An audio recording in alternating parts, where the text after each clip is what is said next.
Welcome to Techie Leopard channel. In today's video, I'm going to show you how to remove the header and footer in Google Docs. First, open your Google Docs document. I have already opened an existing document that has a header and footer setup. To remove the header and footer in Google Docs, you need to do this individually for each section. To start, double-click in the header area at the top of the document. If you move to the bottom right corner of the header, you will see a blue options link.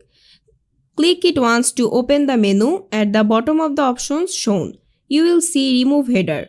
Clicking this will delete the header from all pages in the document.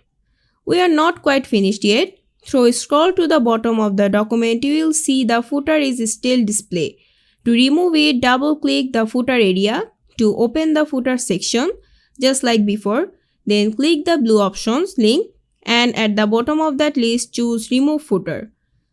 The header and footer on every page of the document have now been removed. And that's it. I hope this video was helpful. If it was, please give it a thumbs up and don't forget to subscribe.